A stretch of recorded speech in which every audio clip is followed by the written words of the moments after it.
Hey guys, this is April, and today we're going to talk about the three magi in art and how that subject has changed over time. Now, the adoration of the magi is a very short scene from the nativity story, so the birth of Christ. What happens around this scene, so before it and after it, Herod sends out the magi to find Christ. Herod saw a star in the sky. He knew Christ, the King of the Jews, had been born. So he asked the Magi to go find them. So the Magi, in the context of the Bible, were probably astrologers, scholars. The reason Herod wanted to find the Christ and sent these guys out probably was to kill him. Because right after the Magi find Christ and bow down and worship him and give them gifts, so they gave him gold, myrrh, and frankincense. They received a dream basically telling them not to go back to Herod. And then Joseph and Mary, soon after that, are told by God, you need to get out of there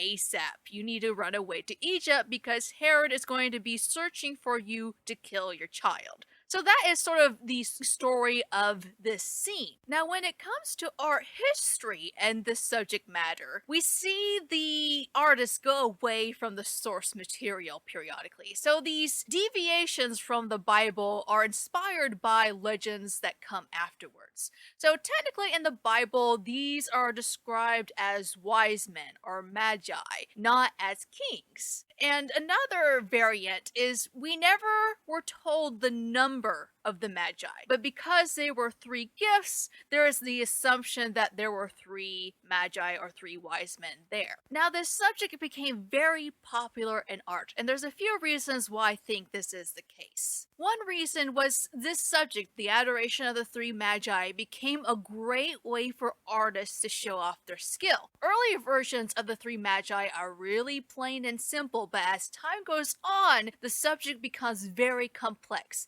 It became a way for artists to show off very complex compositions with multiple figures and animals, but it was also a way for them to show off how well they can paint textures as well, such as golds, velvets, embroidery, fur, anything you can possibly imagine. Another reason why I think this particular scene became very popular in Christian art is it lends itself well to Christian symbolism, which we're going to go in more detail later on, especially when it comes to salvation and Christ. The last big reason why I think this subject, the three magi, was so popular was it was a great vehicle for people of power to put themselves in a Christian scene, implying that they are good Christian individuals. One example of this would be this painting done by Botticelli, in which the kings are portrayed as members of the Medici family. So the eldest of the group of kings is actually depicting Cosimo de' Medici, and the other two are his sons. So let's go ahead and talk about how the adoration of the three magi evolved over time. The earliest depictions we have of this subject are very simple, not complex whatsoever. The three magi are not shown as kings in over-the-top dress. When it came to the composition of these very early Christian images, just like all the other images you will see during this time period, the artists are borrowing from Roman imagery. These compositions are based off of a motif in which you see three barbarians giving gifts to the emperor. But instead of it being the three barbarians, they're replaced with the three wise men, and Christ replaces the emperor. We also see changes in clothes. So the very early versions of this subject shows the three magi in Persian clothing and with Phrygian hats. So the Phrygian hats make sense. Phrygian hats represent freedom, so it implies that Christ brings freedom to sinners, salvation, things like that. One of the earliest traditions we see when it comes to the three magi that lasts for a very long time is the depiction of the three magi as three distinctly different ages. So you're going to have a very young Magi, a middle-aged Magi, and a very old Magi. So this represents the three ages of man. Now, as time goes on, we're going to see some other changes. So we're going to see the Phrygian caps go away and are replaced by crowns, so they seem more like kings. We are also going to see that it's just not going to be just three men anymore. They're going to have basically a big group of people with them. They're going to have animals, servants, children, everything you can imagine with their group. One of the changes that we see that has received special attention is that by the 12th century, we're going to see artists no longer show them as just three white dudes. We're going to see them change the formula. They're going to have someone that is Moorish or African. They're going to have a white guy, clearly European in there. And then they're going to have one man that looks sort of Oriental. So they might give him Oriental features, or the motifs on his clothes will have Oriental influences. Now, the symbolism in this change, it basically implies that Christ's grace and power covers the whole world. One thing I want to discuss a little bit more is the depiction of the African Magi, because when it comes to some of the images we see, there sometimes is a negative connotation to that king in particular. So we're going to focus on Bosch's and Bruegel's Adoration of the Magi for a moment. Let's first start off with Bosch's version. Before I talk about the Magi, though, I want to talk about the figure in between them in the shack. So here you have this strange man in this loose red garment and has this thorny headdress on. This figure is often interpreted either as the devil or the Antichrist. So here we have the devil here at the nativity scene. He is aware of what is going on right now. That is something definitely not traditional when it comes to this subject matter. Another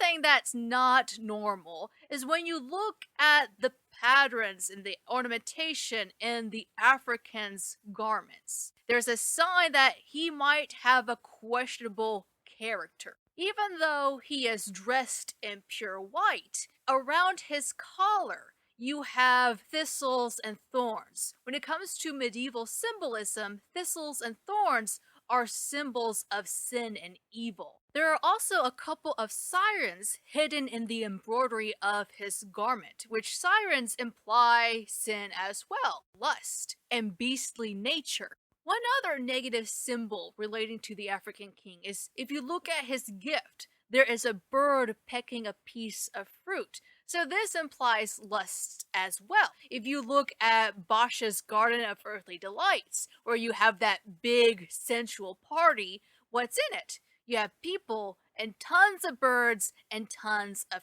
fruit. I also want to note that the African king is shown as the youngest of the group, which this is actually kind of traditional. Usually when there is a Moor or African king in this subject, he usually is the youngest, and the youngest is usually last in line to reach Christ. That physical distance implies a spiritual distance when it comes to this subject. One way that this painting has been interpreted is that the Magi are in limbo right now.